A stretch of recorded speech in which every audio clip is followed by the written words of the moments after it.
किसान, बदलते भारत की शान।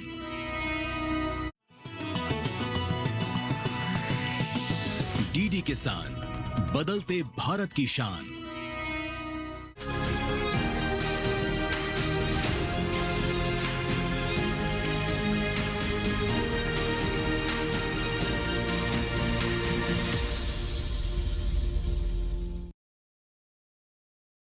विकसित कृषि सशक्त भारत। जी हाँ, अगर हमें अपने देश को आत्मनिर्भर बनाना है तो सबसे पहले कृषि के क्षेत्र को और मजबूत करना होगा। नमस्कार, स्वागत है आपका कृषि दर्शन में। मैं हूं अंजू सिंह।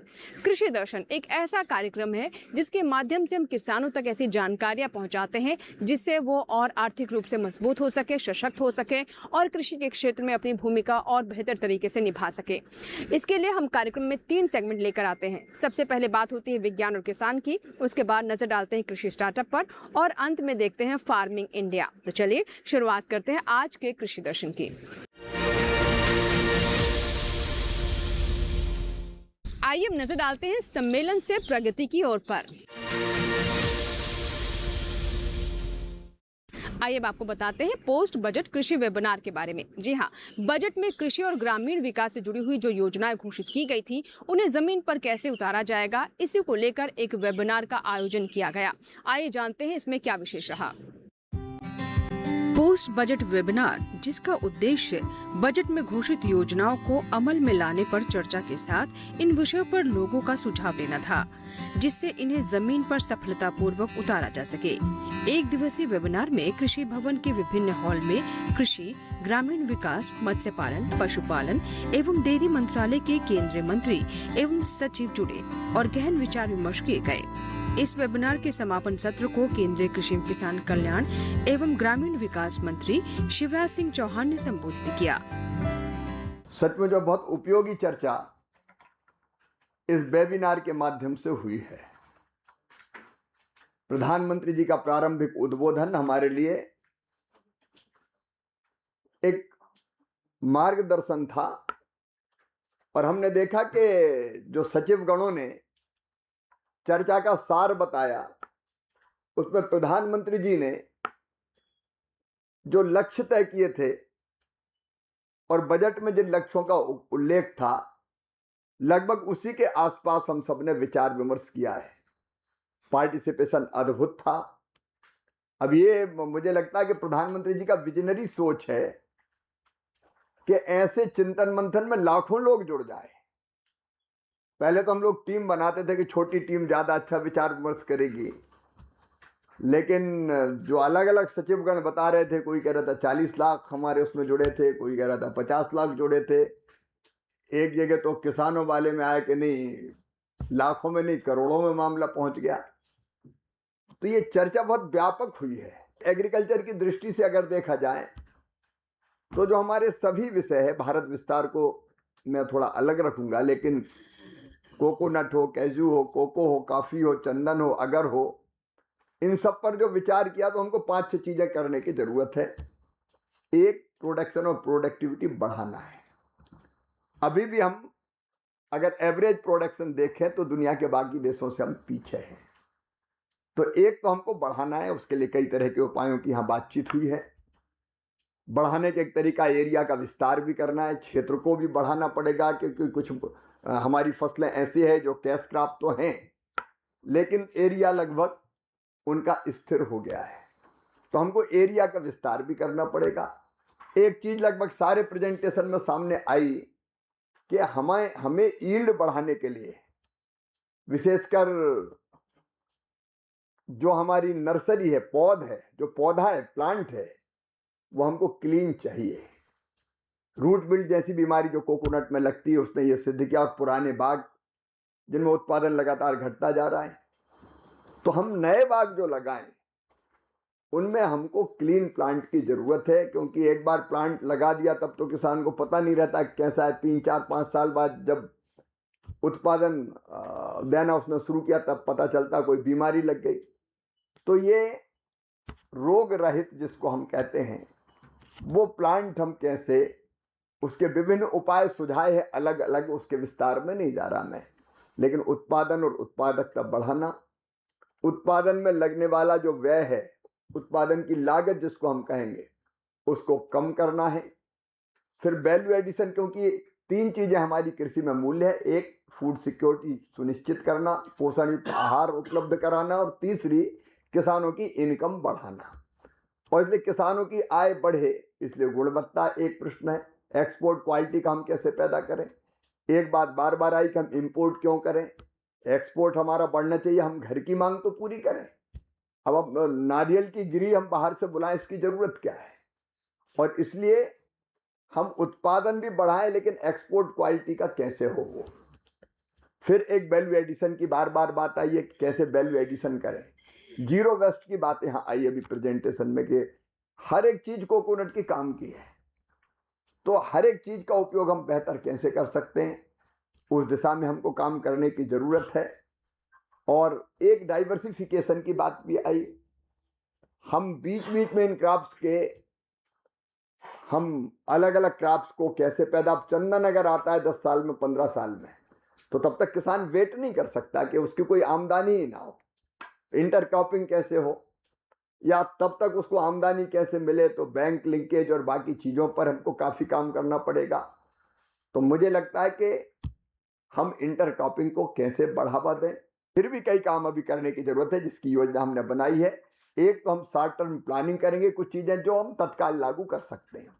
दूसरे ये कि अभी कुछ और विचार विमर्श की जरूरत है, तो वो चिंतन और मंथन हम लोग करके फिर किसी नतीजे पर पहुंचेंगे, ना टारगेट तय करेंगे, उस तक पहुंचने का रोड मैप बनाएंगे, उस रोड मैप पर मेहनत से चल के हम अपने लक्ष्यों को फिर प्राप्त करेंगे। आइए हम नजर डालते हैं मंत्रालय से पर। हमारे किसानों तक सही समय, सही जगह और सही माध्यम से जानकारी पहुंचे, इसी उद्देश्य से डीडी किसान का एक स्टूडियो हमने कृषि मंत्रालय में भी स्थापित किया है। तो आइए जानते हैं कि क्या विशेष जानकारी आ रही है आज मंत्रालय से। जय सुरक्षा वो सुरक्षा होती है जिसमें हम अपने पशुओं को बीमारी ना होने दें। अगर बीमारी होने की दशा है तो हम उन्हें कैसे बचाव करें, इसके लिए अपनाई गई उपाय एवं सावधानियों को हम जय सुरक्षा कहते हैं। इसको हम मुख्यतया 4 तरीके से समझ सकते हैं। पहला होता है स्ट्रक्चरल बायोसिक्योरिटी, जिसको हम संरचनात्मक या ढांचागत सुरक्षा बोलते हैं। इसमें हमें पशुपालक भाई, अगर हम कोई फार्म बनाना चाहते हैं या हमारा फार्म बना हुआ है, उसके लिए हमें ये देखना है कि हमारे फार्म की लोकेशन क्या है। फार्म की लोकेशन मुख्य राज्य सड़क मार्गों से दूर होनी चाहिए। जल स्रोतों जैसे नदी, नालों, तालाब, गड्ढों आदि से दूर होना चाहिए, जिससे पक्षी और अन्य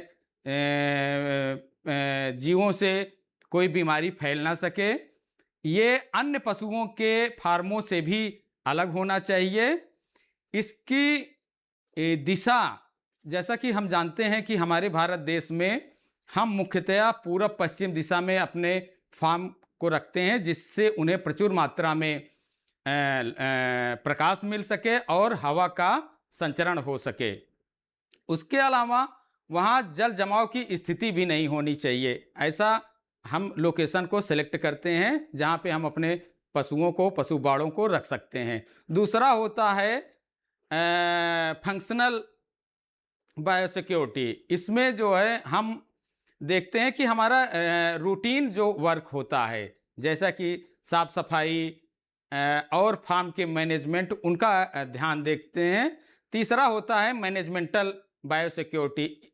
इसको हम प्रबंधनीय सुरक्षा बोलते हैं। इसमें हम क्या करते हैं, प्रतिदिन अपने फार्म की सफाई करवाते हैं और गोबर इत्यादि का समय से निपटान कराते हैं। अगर कोई अपशिष्ट है, जैसे बायोमेडिकल वेस्ट है या वेस्ट है, उसका समुचित वैज्ञानिक तरीके से कैसे निस्तारण किया जाए, इसका भी प्रबंधन करते हैं। हमें नियमित अपने पशुओं की रख रखाव करना है, उनकी देखभाल करना है। अगर हम इन सब पहलुओं पर ध्यान देते हुए अपने पशु की सुरक्षा करेंगे तो हमारे पशु स्वस्थ रहेंगे, उनमें बीमारियां नहीं आएंगी। अगर बीमारियां नहीं आएंगी तो हमारा आर्थिक उन्नति होगी और हमारा किसान खुशहाल होगा।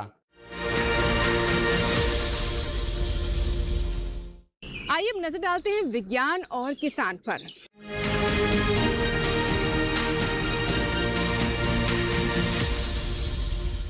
विज्ञान और किसान में आज हम आपको बताएंगे कि कैसे करें कृषि यंत्रों की देखरेख। जी हाँ, कृषि यंत्र जो कि हमारे किसानों के लिए किसी वरदान से कम नहीं है। इससे कई तरह के लाभ हैं। एक तो ये कि इससे श्रम में कमी आती है, उत्पादकता बढ़ती है और साथ ही हमारे किसानों का समय भी बचता है। लेकिन लागत भी घटे, इसके लिए बहुत आवश्यक है कि वो सही तकनीक से इन यंत्रों की देखरेख करें, इनका रखरखाव करें। आइए जानते हैं क्या विशेष सलाह है इसको लेकर। मौसम में हो रहे परिवर्तन से फसल को बचाने के लिए समय पर कटाई और मढ़ाई कर लेनी चाहिए ताकि फसल को किसी प्रकार का नुकसान न पहुंचे। किसान भाई अगर परंपरागत या पुराने यंत्रों से रबी फसलों की कटाई मढ़ाई का काम करते हैं तो इसमें कई तरह की मुश्किलें आती हैं। साथ ही समय व श्रम भी अधिक लगता है। आधुनिक कृषि यंत्रों से कटाई और मढ़ाई का काम करना ही किसान भाइयों के लिए फायदेमंद होता है। इन कृषि यंत्रों की सहायता से काम आसान हो जाता है, साथ ही समय व श्रम दोनों की बचत होती है। ऐसे में इन यंत्रों की उचित देखभाल और रखरखाव की जरूरत होती है। तैयार रबी फसलों की कटाई और मढ़ाई में इस्तेमाल किए जाने वाले कई यंत्र हैं, जिनमें स्वचालित कंबाइन हार्वेस्टर, स्वचालित वर्टिकल कन्वेयर रीपर, ट्रैक्टर चलित वर्टिकल कन्वेयर रीपर और ब्रश कटर प्रमुख हैं। इन आधुनिक मशीनों द्वारा तैयार फसलों की कटाई मढ़ाई से लेकर गहाई, साफ सफाई, खरपतवार निकालना सहित दानों को एकत्रित करने का काम भी किया जा सकता है। ये सुविधाजनक उपकरण किसान भाइयों के काम को आसान बनाने में बहुउपयोगी हैं। ऐसे में कृषि यंत्रों का उचित रखरखाव करना चाहिए ताकि इन कृषि यंत्रों को कोई नुकसान न पहुंचे और वे बगैर खराब हुए लंबे समय तक खेती के कामों में इस्तेमाल किए जा सके। कटाई और मढ़ाई के कामों में उपयोग लाए जाने वाले इन कृषि यंत्रों को काम खत्म होने पर अच्छी तरह से पोंछकर और सुखाकर सुरक्षित स्थान पर रखना चाहिए। काम से पहले और काम के बाद में यंत्रों के नट बोल्ट की जांच कर लें। इन यंत्रों के घूमने वाले हिस्सों में मोबिल ऑयल और ग्रीस जरूर डालें। साथ ही समय समय पर साफ सफाई का भी विशेष ख्याल रखें। जहां तक हो सके काम खत्म होने पर मशीनों को ढक कर रखें। किसान भाई अपने कृषि यंत्रों का उचित रखरखाव करने से इन कृषि यंत्रों का बचाव करने में सफल हो सकेंगे और पूरे साल इन यंत्रों का इस्तेमाल खेती में कर अधिक से अधिक लाभ उठा सकेंगे।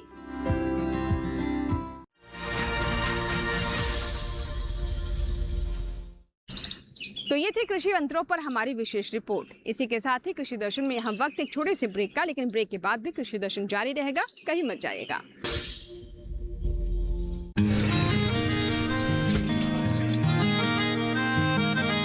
क्या बात है भाई, आजकल तो काफी खुश नजर आ रहे हो। क्यों ना हो, अब मैं ऑर्गेनिक खेती जो कर रहा हूँ ये पूरा प्राकृतिक है, ऑर्गेनिक है। इसमें हमारे खेत, हमारी फसल और हमारी जेब सब फायदे में होते हैं और इसमें लागत भी कम है। जी हाँ, आप भी ऑर्गेनिक खाद का प्रयोग करें, अपनी फसल और मिट्टी को तंदुरुस्त बनाएं और आपकी आमदनी में इजाफा करें। अधिक जानकारी के लिए किसान call centre toll free number 1800-180-1551 पर कॉल करें और लॉग ऑन करें kisan.gov.in और farmer.gov.in। कृषि और किसान कल्याण मंत्रालय द्वारा किसान हित में जारी।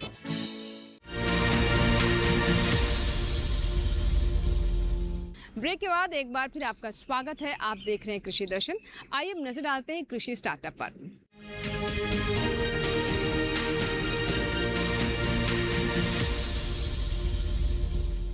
कृषि स्टार्टअप कृषि दर्शन में एक ऐसा सेगमेंट है जिसमें हम आपको बताते हैं उन किसानों के बारे में जिन्होंने लीक से हटकर कुछ करने की सोची और सफलता हासिल की।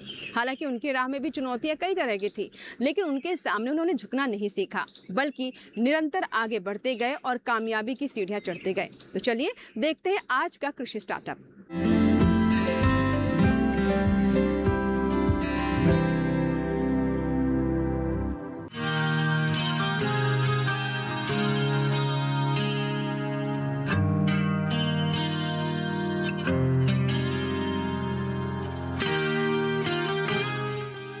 जीवामृत लाभदायक सूक्ष्म जीवों का भंडार है। इसके उपयोग से जमीन में मौजूद लाभदायक जीवाणु और केंचुए भी आकर्षित होते हैं। इसके अलावा ये कार्बनिक अवशेषों को गलाने में भी मदद करते हैं। इसके नतीजे में पौधों को सूक्ष्म पोषक तत्व, एंजाइम और हार्मोन संतुलित मात्रा में प्राप्त होते हैं। जीवामृत को आसानी से और अपनी जरूरत के हिसाब से बनाया जा सकता है। इसके लिए आपको चाहिए देसी गाय का गोमूत्र, उसका गोबर, गुड़, बेसन और पेड़ के नीचे की मिट्टी जिसमें रासायनों का इस्तेमाल न किया गया हो, और पानी। स्वास्तिक चौहान हिमाचल के रोहड़ू में रहते हैं और वो खेती के प्राकृतिक तरीके अपना रहे हैं। खुद ही जीवामृत तैयार करते हैं और उसी से मिट्टी को प्राकृतिक रूप से उपजाऊ बना रहे हैं। सेब के खेत में प्राकृतिक खेती का उपयोग कर रहा हूं और पिछले 2 साल से मैं उसी पे कार्य कर रहा हूं। इसमें हम मार्केट से इंसेक्टिसाइड और फंगिसाइड को छोड़कर हम जीवामृत और दूसरे कई सारे प्राकृतिक प्रोडक्ट्स बना के हम अपने ज़मीन की उर्वरता बढ़ाते हैं। और इसके अलावा हम इसमें कोई भी कीटनाशक और मार्केट से ख़रीदे हुए किसी भी कीटनाशक और खाद का उपयोग नहीं करते हैं। इसमें हम कई तरह के चीज़ें बनाते हैं, जैसे ज़मीन की उर्वरता बढ़ाने के लिए हम जीवामृत का यूज़ करते हैं, जो कि गौमूत्र, पानी और गुड़, बेसन तथा किसी पेड़ के आसपास के तने के पास की मिट्टी लेके उसे हम एक बाल्टी में डाल देते हैं और उसे क्लॉकवाइज डायरेक्शन में किसी डंडे की मदद से हम उसे घुमाते हैं, क्योंकि कहा जाता है कि अगर हम इसे क्लॉकवाइज घुमाएं तो उसके जो जीवाणु हैं वो जीवित रहते हैं, अदरवाइज़ वो मर जाते हैं।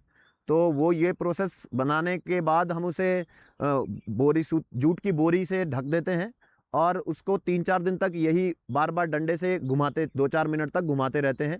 और ये बनने के बाद हम इसे, ये नाली जो बनी आप देख रहे हैं, इसमें डालते हैं ताकि इसके अंदर इसकी उर्वरता अच्छी हो। और इसी जीवामृत की वजह से इसमें हमारे पास केंचुए तैयार हो गए हैं, जो कि हमने यहाँ पे पहले के टाइम पे हम यहाँ पे ज़मीन पे जब इसको खुदाई करते थे तो ये बहुत मजबूत हुआ करती थी। अब जब से हम इसमें जीवामृत डालना शुरू कर रहे हैं तब से इसकी उर्वरता बढ़ चुकी है और केंचुओं ने इस ज़मीन को बहुत ज़्यादा उपजाऊ बना दिया है। उसके अलावा हम इसके तनों में भी आप देख सकते हैं हमने लेप यूज़ किया हुआ है। हमने इसमें लाल मिट्टी, गोबर और हींग, हल्दी, अलसी का तेल और गौमूत्र और इसका हमने मिक्सचर बना के हम इस पे तनों में लेप लगाते हैं, जिससे इसके जो खाल है वो साफ़ रहती है, प्लस इस पे कोई भी काई नहीं जमती। मिट्टी को प्राकृतिक उर्वरता देने के लिए स्वास्तिक दलहनी फसलें भी बोते हैं। बोने से पहले बीज को बीजामृत से शोधित करते हैं। शोधित करने के बाद बीज को छांव में सुखाया जाता है और फिर अगले दिन बो दिया जाता है। फसल काटने के बाद दलहन के पौधों की ही पलवार कर देते हैं। इससे मिट्टी को प्राकृतिक नाइट्रोजन मिलती है। स्वास्तिक फसलों के अल्टरनेरिया से बचाने के लिए लस्सी और गोमूत्र का इस्तेमाल करते हैं और कीटों से फसलों को बचाने के लिए अग्नि अस्त्र का। रासायनों के अंधाधुंध इस्तेमाल के कारण मिट्टी में जैविक कार्बन यानी जीवांश की कमी होती है। भारत के कई इलाकों में जैविक कार्बन की मात्रा 0.5% और कुछ स्थानों पर 0.2% रह गई है। ऐसे में स्वास्तिक चौहान प्राकृतिक तरीके अपनाकर न सिर्फ मिट्टी की हिफाजत कर रहे हैं बल्कि पर्यावरण संरक्षण में भी योगदान दे रहे हैं।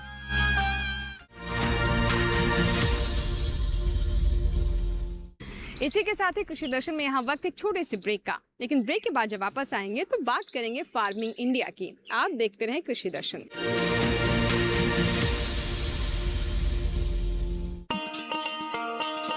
किसान भाइयों गांठ बांध लो, गांठ बांध लो, बात बहुत है काम की, समृद्धि के पैगाम की। मिट्टी के मिजाज को समझो, मिट्टी के हर राज को समझो, मिट्टी की तुम जांच कराओ, मुफ्त सॉइल हेल्थ कार्ड ले जाओ।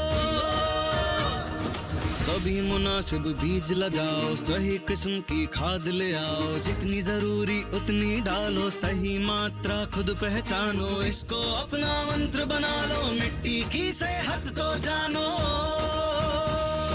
बात बहुत है काम की, कम लागत अधिक वरदान की, किसान भाइयों गांठ बांध लो। आज ही मिट्टी की जांच कराएं, राज्य सरकार के कृषि अधिकारी से संपर्क करें और मुफ्त में सॉइल हेल्थ कार्ड पाएं। कृषि और किसान कल्याण मंत्रालय द्वारा किसान हित में जारी। ब्रेक के बाद एक बार फिर आपका स्वागत है। आप देख रहे हैं कृषि दर्शन। आइए अब नजर डालते हैं ई-नैम पर।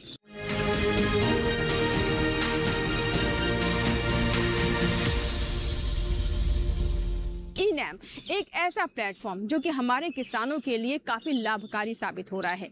इससे हमारे किसान घर बैठे ही अपने मोबाइल फ़ोन या कंप्यूटर से देश के किसी भी कोने में अपनी फसल को उचित दाम में बेच सकते हैं और साथ ही इसमें पारदर्शिता भी है और किसान के हितों का भी पूरा ख्याल रखा गया है। इसके अलावा ई-नैम पर हमारे किसान मंडी भाव के पूरे ट्रेंड को भी समझ सकते हैं और अपनी उचित योजना बना सकते हैं। तो आइए जानते हैं ई-नैम के बारे में।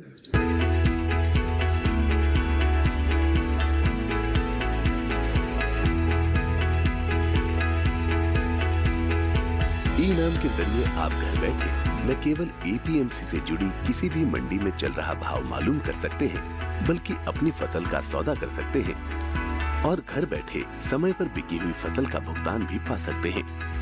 ई-नैम दरअसल कोई समानांतर मार्केटिंग संरचना नहीं है, बल्कि ये मंडियों का ही राष्ट्रीय नेटवर्क बनाने का एक साधन है, जिसे ऑनलाइन एक्सेस किया जा सकता है।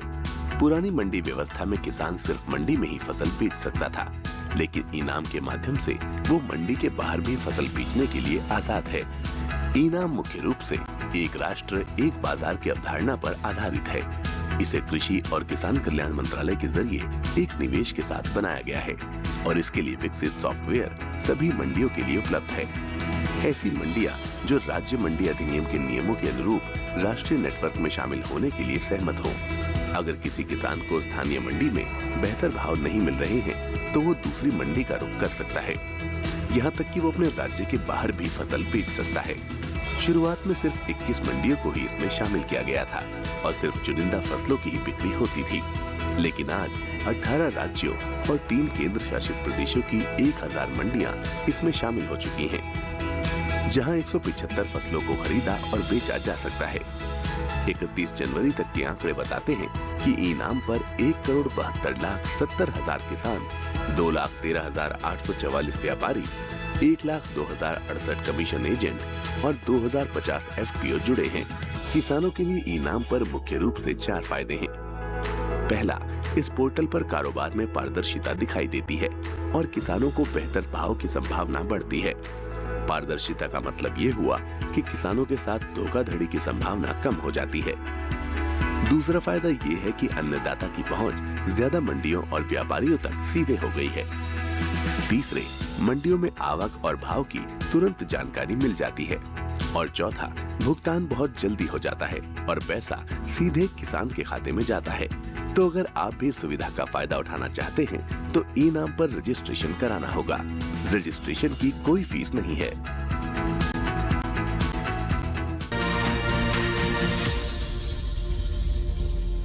तो ये था हमारा आज का कृषि दर्शन। हमें पूरी आशा है कि आज के कार्यक्रम में जो जानकारियां हमने आप तक पहुंचाई हैं उससे हमारे किसानों को अवश्य ही लाभ होगा और उनकी आय में वृद्धि होगी। अगर आपके कोई सवाल है, कोई सुझाव है, तो आप हमें ईमेल कर सकते हैं, पत्र भी लिख सकते हैं। हमारा ईमेल आईडी है krishidarshan@gmail.com। पत्र लिखने के लिए हमारा पता नोट कर लें। हमारा पता है कृषि दर्शन, कमरा number 59A, CPC, Doordarshan, Khelgaon, नई दिल्ली 110049। आपकी ईमेल्स और आपके पत्रों का हमें इंतजार रहता है। आपके सुझाव हमें कृषि दर्शन को और बेहतर करने में मदद भी करते हैं। चलते चलते एक और जानकारी दे दें कि आप हमारा ये कार्यक्रम हमारे YouTube चैनल पर भी देख सकते हैं। इसके लिए टेलीविजन स्क्रीन पर दिखाए जा रहे इस QR कोड को अभी स्कैन करें और YouTube पर भी देखिए कृषि दर्शन। इसी के साथ ही यहाँ लेंगे आपसे इजाजत। कृषि दर्शन के अगले अंक में कुछ और नई जानकारियों के साथ फिर होगी आपसे मुलाकात। तब तक के लिए नमस्कार।